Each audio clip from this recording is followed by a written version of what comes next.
Producer, அதாவது ஒரு producer சப்போர்ட்டிவா இருக்கிறாங்க அப்படின்னா ஒரு கதையில வந்து காம்ப்ரமைஸ் இருக்காது. அந்த கலைஞனுடைய கிராஃப்ட் வந்து அவங்க ஃபுல்லஸ்டா கொடுக்க முடியும் அப்படிங்கிற ரூல்ஸ் இது மாதிரி நம்பிக்கை இருக்கு. ஸோ அந்த மாதிரி சப்போர்ட்டிவ் ப்ரொடியூசர்ஸ் கிடைக்கிறது ரொம்ப கஷ்டம். டிரெக்டர்ஸ் கிடைக்கிறது தான் தெரியும். அந்த மாதிரி ஒரு நல்ல ப்ரொடக்ஷனா வேலைகள் கொடுத்து 18 படங்கள் வந்து ப்ரொடியூஸ் பண்ணியிருக்கிற ஒரு ப்ரொடக்ஷன் ஹவுஸ் தான் Stone Bench studio. And we have Karthik Santhanam sir, the producer. He's done an incredible job. அவ்வளோ படங்களுக்கு அதனுடைய ஹார்ட்ஃபெல் சப்போர்ட், அந்த படத்தினுடைய ஜெனுவிட்டியை புரிஞ்சுக்கிட்டு அதுக்கான ஒரு சப்போர்ட்டை கொடுத்துட்டே இருக்கிற ஒரு நல்ல மனிதர். So thank you so much. இந்த படத்தினுடைய ப்ரொடக்ஷன் வேலையை ரொம்ப சிறப்பாக பண்ணிட்டு இருக்கீங்க. And you have a lot of lineups also. We're looking forward to it. Please ஒரு சில வார்த்தைகள் from the producer himself.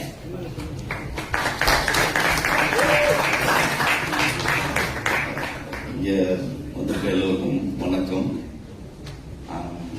அதான் நீங்களால ப்ரொடியூசர் சொல்றீங்க, சந்தோஷம். இந்த படம் வந்து ஒரு ஐடென்டிட்டி கிரைசிஸை பத்தி பேசும். அதுக்கு மிக மிக ஆப்டான ஆள் என்னைய தவிர யாருமே இருக்க முடியாது இப்ப இருக்கிற சிச்சுவேஷன்ல. என்னன்னா நான் என்னை வந்து இப்ப எப்படி பாக்குறாங்கன்னா, ராஜி பாலாஜி சொன்னாரு, லோகேஷ் வந்து ரத்னாக்காக பண்றாரு, கார்த்திக் சுப்ராஜ் வந்து விதுக்காக பண்றாரு. இப்ப நான் என்ன பண்றேன் அப்படின்னு யோசிச்சா அதுக்கு வந்து லோகேஷ் கார்த்திக் சுப்ராஜ் மட்டும்தான் பதில் சொல்ல முடியும். ஏன்னா அப்பதான் உலகத்துக்கு தெரியும், இந்த வடிவல் சொல்றாருல, நானும் ரவுடிதான் மாதிரி, நான் தான்டா ப்ரொடியூசர். சத்தியமா சொல்றேன், எங்க அப்பா மேல சத்தியமா சொல்றேன், புள்ள மேல சத்தியமா சொல்றேன், நான் தான் ப்ரொடியூசர். இவ்வளவு பண்ணிருக்கேன், என்ன பண்ணலாம் ஏது பண்ணலாம் போது இவ்வளவு பெரிய நேம்ஸ் மேல இருக்கும்போது ரொம்ப ஈஸியா அது ஐடென்டிட்டி கிரைசிஸ் போயிருது. ஆக்சுவலா இது வந்து நான் வந்து இங்க சந்தோஷமா தான் சொல்றேன், வருத்தப்பட்டு நான் சொல்றேன். ஏன்னா சினிமாக்குள்ள வரும்போது கார்த்திக் இன்னொரு மிகப்பெரிய பிரச்சனை, 2 பேரும் கார்த்திக். இதுலதான் வந்து ஃபர்ஸ்ட் ப்ராப்ளமே ஆரம்பிக்குது. கார்த்திக் அப்படின்னே சரி இவங்க சினிமால வந்து ஒரு பேர் செட் பண்றாங்க, கார்த்திக் சுப்ராஜ் மச்சான் கார்த்திக். அவ்வளவுதான், மச்சான் Karthik becomes my take name. மச்சான் கார்த்திக் யாரு? கார்த்திக் சுப்ராஜ் படம் பண்ணிட்டு இருக்கும்போது, கார்த்திக் சுப்ராஜ் பார்ட்டிக்கு போகும்போதெல்லாம் கூட போய் என் வாழ்க்கையை வந்து 2012 ஆரம்பிக்கிறேன் பீட்சா. நானும் Karthik we go from school days. என்னோட காதலுக்கு மிகப்பெரிய காரணம் கார்த்திக் தான், என் கல்யாணத்துக்கு மிகப்பெரிய காரணம் கார்த்திக் தான். ஆப்வியஸ்லி கார்த்திகோட சிஸ்டர் தான் என் காதலி. சோ அங்க இருந்து ஆரம்பிக்கிற ஒரு journey we have long way to go. For example Lokesh எடுத்துக்கிட்டாலும், நான் லோகேஷ் கார்த்திக் எல்லாருமே வந்து 2014-15 இருந்து டிராவல் பண்ண ஆரம்பிக்கிறேன்.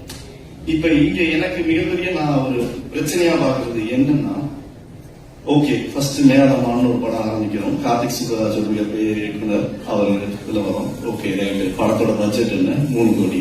ஓகே அடுத்தது என்ன பண்றோம்? மெர்க்குரின்னு ஒரு படம் பண்றோம், படத்தோட பட்ஜெட் என்ன? 10 கோடி. ஓகே கட் பண்ணா கண்ணன் சார் வந்திருக்காரு. Sir I am eternally always grateful to you, Sun TVயோட CTO. ஏன்னா அவர் அன்னைக்கு எங்களுக்கு பேட்டை கொடுக்கலன்னா இன்னைக்கு நாங்க எங்க இருக்கோமோ அதோட ஆப்பர்ச்சுனிட்டி இல்லைன்னு தெரியும். அதை முடிச்ச உடனே என் வாழ்க்கையில வந்து முதல் முறையா கார்த்திகோட டிரெக்ஷன்ல ரஜினி சாரோட படத்தை எக்ஸிக்யூட் ப்ரொடியூசரா எனக்கு ஒரு வாய்ப்பு கிடைக்குது. முதல் முறையா நான் ஒரு 100 கோடி ரூபாய் படம் ரஜினி சார் சம்பளம் இல்லாம ஒரு படத்தை எக்ஸிக்யூட் பண்றேன். பண்ணி முடிச்சு வெளியே வந்தோடனே அடுத்தது தொடர்ந்து படங்கள் ஆரம்பிக்கிறோம். ஸோ என் மனசுக்குள்ள நான் என்ன நினைச்சிட்டேன்னா, ஓகே 3 கோடின்றது நல்லா ப்ரொடியூசர் தெரியல, 10 கோடி. ஓகே அடுத்தது 30 கோடிக்கு ஒரு படம் பண்றேன் விஜய் சேதுபதி. ஓகே அடுத்தது விஷாலோட ஒரு 50 கோடிக்கு ஒரு படம் பண்றேன். ஓகே இப்பயாவது என்ன ப்ரொடியூசர் சொல்லுவாங்க, எல்லாமே வேணாண்டா. ஓகே கார்த்தி நம்மளே பண்ணிடுவோம், 100 கோடி இப்பயாவது இல்ல. அப்புறம் ராஜசேகர் பாண்டியன் சார் வந்திருக்காரு 2Dல இருந்து, நாங்களும் அவங்களும் சேர்ந்து ரெட்ரோ 154 கோடி. இப்பயாவது நான் ப்ரொடியூசர் இங்க உட்கார்ந்து யாருமே என்னை ப்ரொடியூசரா பார்த்ததும் கிடையாது, பார்க்க போறதும் கிடையாது. என்னோட பிரச்சனையை நான் இப்படி எல்லாம் யோசிச்சுட்டு இருக்கிற நேரத்துல ரத்னா வந்து ஐடென்டிட்டி கிரைசிஸ் ஒரு படத்தை கொண்டு வந்து என்கிட்ட வைக்கிறாரு. வைக்கும்போது நான் யோசிக்கிறேன், இதுக்கு மேல பியூட்டிஃபுல்லா ஒரு ஐடென்டிட்டி கிரைசிஸையும் ஒரு பியூட்டிஃபுல்லான லவ் ஸ்டோரியும் யாரால சொல்ல முடியும் அப்படின்ற போது பர்சனலா இந்த படத்துல நான் கனெக்ட் ஆனேன். பர்சனலா கனெக்ட் ஆன உடனே ஐடென்டிட்டினா என்ன அப்படின்னு யோசிக்கும் போது ரத்னா கேட்ட கேள்விகள் டீசர்ல சொல்றாரு, நீ யாரு, நீ பாக்குற வேலையா இல்ல நீ பண்ற விஷயமா எல்லாம் சொல்லும்போது ஒரு இன்சிடென்ட். நேற்றுக்கு நாங்க மதன் கௌரி ஒரு இன்டர்வியூ போயிருந்தோம் போது தலை தோனிக்கே வந்து இந்த இன்சிடென்ட் நடந்திருக்கு. ஒரு பர்டிகுலர் வீட்டுக்கு டின்னருக்கு போயிருக்காங்க. டின்னருக்கு போகும்போது அந்த வீட்டுல இன்வைட் பண்ண ஒரு அம்மா ஓபன் பண்ணி தோனி இருக்கிறா, நீங்க யாருன்னு கேட்கறாங்களாம். அப்படிப்பட்ட தோனிக்கே இந்த நிலைமைன்னா அப்ப கார்த்திகேயன் சித்தாந்தத்துக்கு இதெல்லாம் ஒரு மேட்டரே கிடையாது. இப்ப நம்ம பண்ண வேண்டிய விஷயம் என்ன? நல்ல படங்கள் பண்ணணும், நல்ல வேலை செய்யணும், அந்த வேலைக்கான ஒரு விஷயத்தை நோக்கி டிராவல் பண்ணணும்ன்ற ஒரு முடிவு தான் எடுக்கணும். அப்படி எடுக்க போகும்போது இந்த படம் வருது. இந்த படத்துல வந்து ஹார்ட்ஃபுல்லா நாங்க எப்படி பாக்குறோம்னா, இது வரைக்கும் 18 படம் ப்ரொடியூஸ் பண்ணிருக்கோம். என்னோட பார்ட்னர் கல்யாண் இருக்காரு, அவர் தான் ஒரிஜினல்ஸ் அண்ட் சீரியஸ்க்கு வந்து ஸ்டோன் பெஞ்ச் பண்றாரு. அவர் ஒரு 7 இது சைன் பண்ணிருக்காரு. படிச்சு பண்ணி முடிக்கும் போது நானு கார்த்திக் கல்யாண் எல்லாம் உட்காந்து யோசிக்கும் போது ரொம்ப பேஷனேட்டா ஃபிலிம் பண்றோம். வியாபாரம் ஒரு பக்கம் இருக்கு, இன்னொரு பக்கம் சினிமா இருக்கும்போது ரெண்டுத்தையும் பேலன்ஸ் பண்ணி ஓரளவுக்கு ஸ்டோன் பெஞ்ச்ல இருந்து ஏதோ ஒரு சில விஷயங்களை கொடுக்க ட்ரை பண்றோம். ஏன்னா ஸ்டோன் பெஞ்ச் வந்து எந்த மாதிரி படங்களை தயாரிக்கும் அப்படின்ற ஒரு விஷயத்த வந்து ஒரு பர்டிகுலர் பிராக்கெட்டுக்குள்ள இங்க உள்ள யாராலையுமே சிந்திக்க முடியாது. ஏன்னா நாங்க இங்க 3 கோடி பண்றோம், 100 கோடி பண்றோம், அடுத்த ஒரு மீடியா பண்றோம், அடுத்த ஒரு புது ஜெனரேஷன் வச்சு பண்றோம். So that is what it is. So அந்த பாயிண்ட் ஆஃப் டைம்ல நான் என்ன ரியலைஸ் பண்ணேன்னா, தனிப்பட்ட நபர்கள் அப்படின்றது வந்து ஒரு பேரோ புகழையை தாண்டி நானும் கார்த்திக் சுப்பராஜும் கல்யாண சுந்தரம் சேர்ந்து கிரியேட் பண்ற ஸ்டோன் பெஞ்சுன்ற பிராண்டு தான் ரொம்ப முக்கியம். அந்த ஸ்டோன் பெஞ்சுன்ற பிராண்டோட லெகசி தான் ரொம்ப முக்கியம்ன்றது ஒரு டிசிஷனுக்கு வரதுக்கு 10 வருஷம் ஆயிருக்கு. அதுக்கு இந்த படம் 29 வந்து ரொம்ப ரொம்ப முக்கியமான படமா நான் பார்க்கிறேன். ஸோ இந்த ஜேர்னி ஆஃப் ஸ்டோன் பெஞ்சே வந்து இது வரைக்கும் 18 படங்கள் பண்ண பிறகு இந்த பரோட்டா சூரிக்காத மாதிரி உட்காந்து நாங்க எல்லாம் யோசிச்சுட்டு நாங்க என்ன பண்ணோம், மொத்த போட்டியும் அழிக்கிட்டோம், ஃபர்ஸ்ட்ல இருந்து ஆரம்பிப்போம் அப்படின்னு சொல்லி எந்த இயக்குனரோட நாங்க முதல் படத்தை ஆரம்பிச்சோமோ, மேயாதமான ஒரு படத்தை 2017 அதே இயக்குனரோட திருப்பி 18வது படமா இதை நாங்க சொன்னாலுமே இது ஸ்டோன் பெஞ்சோட ஜேர்னில இது வந்து ஒரு புது படமா இருக்க போகும். இங்கேருந்து இனிமே ஸ்டோன் பெஞ்ச்ல வரப்போற படங்கள்ல வந்து புது விஷயங்கள் நிறைய எப்படி சொல்லியிருக்கோம், பட் ஆனா மக்களுக்கு மோர் ரிலேட்டபிளான ஃபேக்டரா சொல்லணும்னு ஆசைப்பட்டு அதோட முதல் துவக்கமா இந்த படத்தை நாங்க ஆரம்பிக்கிறோம்.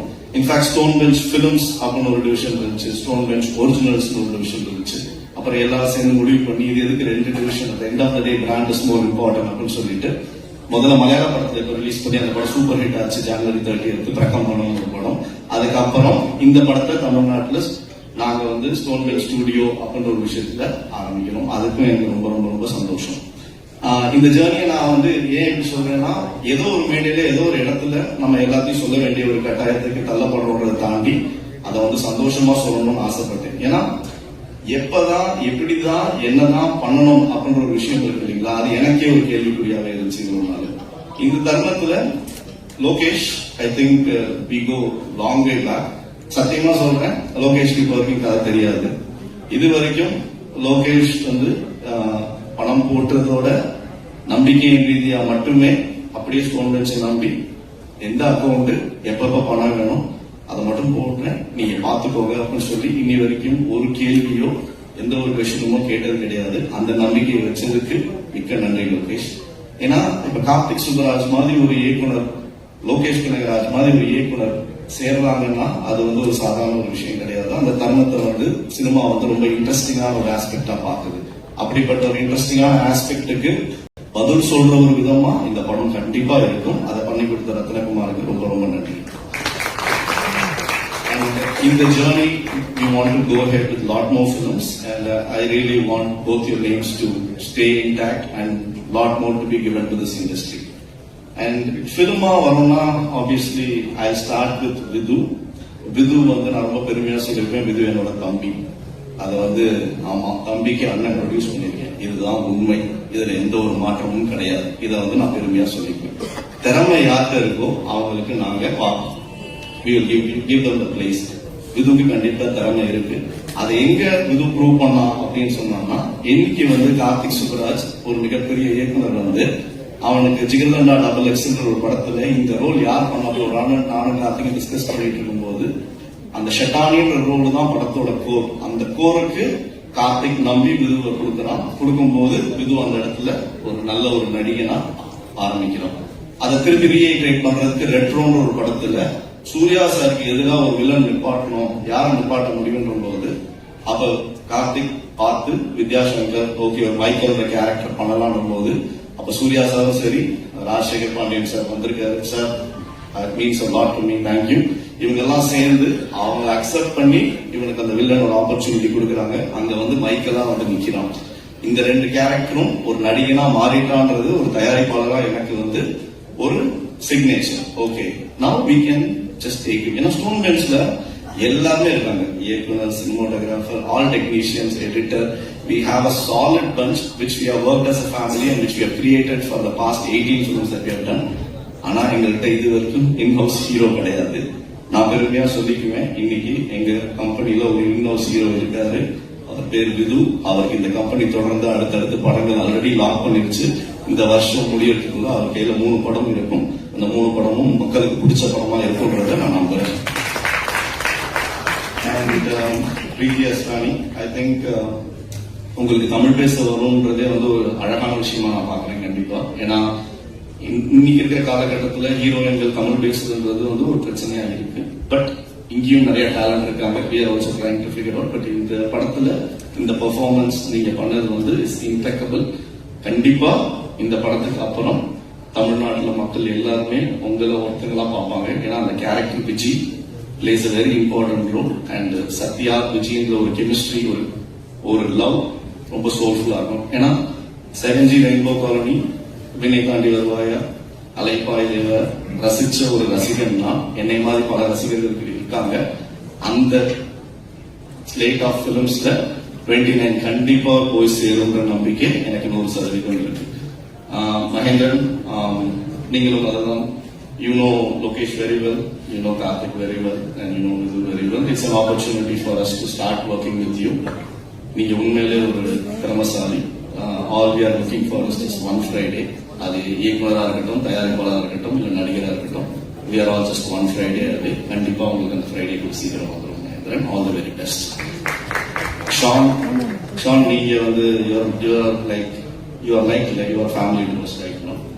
இந்த படத்துல நடந்த ஒரு முக்கியமான ஒரு விஷயமா நான் பாக்குறது வந்து ஷான் ரால்டன் எங்க ஃபேமிலிக்குள்ள ரத்னாமமா வந்ததை பாக்குறேன். Shaan has given the soul to the film and I'm sure that will speak volumes once after the film is released. But as a soundtrack already it has proven. But அது படமா பார்க்கும்போது அந்த படத்துக்கு ஒரு சோல் கொடுத்திருக்காருன்னா அந்த சோல்ஃபுல் ஃபிலிம் அது கண்டிப்பா Shawn உங்களுக்கே போய் சேரும். Thank you so much. And Mahesh, amazing cinematographer, no doubt about it. ரொம்ப கம்மியா தான் பேசுவாரு. சம்பளத்தையும் தயங்கி கேட்பாரு. எனக்கு ஏன்னே முடியாது. ஏன்னா நம்ம வேலை பார்க்கறவங்க சம்பளம் கொடுக்கறது தான் தயாரிப்பாளரோட வேலை. பட் அதை தயங்கி கேட்கும் போது நாம கூப்பிட்டு பேச வேண்டியது அப்படிலாம் இல்லைங்க. இந்த கம்பெனி நல்ல கம்பெனி, சொல்ற நேரத்துல எல்லாத்தையுமே செட்டில் பண்ணுவாங்க. நீங்க எங்க வேணா பேசிக்கலாம். உழைப்புக்கு ஏற்ற ஊதியம் யாரா இருந்தாலும் வாங்கணும், கேட்கணும். அதான் பிரின்சிபல் ஆஃப் இட். அந்த அளவுக்கு ஒரு நல்ல மனிதர். And the way you have elevated this film from a cinematography point of view is impeccable. Thank you so much. Satish, I mean like பாவம் தூங்கவே இல்லைங்க. 2 வாரமா அவங்க வந்து எப்படி தூங்க முடியும்? நான் பாட்டு ரிலீஸ் டேட் போட்டேன். ஓகே, என் பிரச்சனை எனக்குன்ட்டு இதுதான் ரிலீஸ் டேட் சொல்லிட்டேன். பட் லாஸ்ட் 2 வீக்ஸா தூங்காம வேலை பண்ணி இன்னைக்கு அவுட்டை எடுத்து கொடுத்து சென்சார் வரைக்கும் முடிச்சு கொடுத்ததுக்கு whole credits goes to you and your team and Ratna. Thank you so much Satish for being the editor of this film. And Avinash, as an actor, நான் தெரியாம ஒரு படம் பண்ணேன்.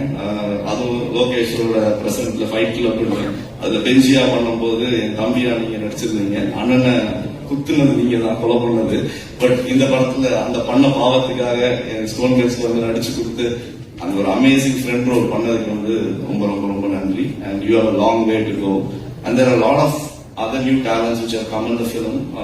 All these people, I am like sure they'll also do extremely well. And as a producer of this film, I really want to thank the partners in here, Sony Music, Manaswani vandadukku romba nandri. Thanks for Sony being part of it. And overseas AP International பண்ணிருக்காங்க, அவங்களுக்கு நன்றி. And இந்த படத்தை தமிழ்நாட்டுல release பண்ண போற white carpet Vijay Pandi அவர்களுக்கும் ரொம்ப நன்றி. அவர் சார்பா வந்திருக்க சரவணனுக்கும் ரொம்ப நன்றி. இந்த படம் கண்டிப்பா 30ஆம் தேதி தனுஷ் சார் படம் வருது, எல்லாரும் போய் பாருங்க. 14ஆம் தேதி சூர்யா சார் படம் வருது கருப்பு, எல்லாரும் போய் பாருங்க. இதுக்கு 2த்துக்கும் நடுவுல ஒரு அழகான சூப்பரான சோல்ஃபுல்லான ஒரு அமைதியான படம் வருது. அதையும் கண்டிப்பா போய் பாருங்க. உங்க மனசை வந்து கண்டிப்பா எந்த விதத்திலையுமே வந்து நீங்க கொடுக்குற 150, 150, 210 அது எதுக்குமே எந்த ஒரு குறையும் இல்லாம ரொம்ப அழகா ஒரு படம் பண்ணிருக்கோம்.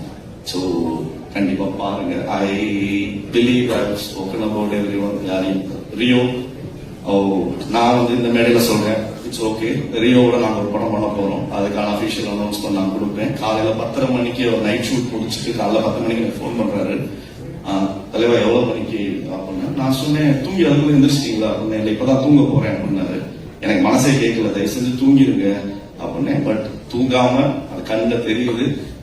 எங்களுக்காக வந்தது ரொம்ப ரொம்ப ரொம்ப ரொம்ப நன்றி தலைவா. அண்ட் என்னோட well wishing producers Sineesh, Arun Viswa, Mahesh from MRP and இவங்கெல்லாம் யங்ஜன் ப்ரொடியூசர்ஸ். அதாவது என்னைய தயாரிப்பாளர் பார்க்கிற 3 தயாரிப்பாளர்கள் ரொம்ப ரொம்ப ரொம்ப நன்றி.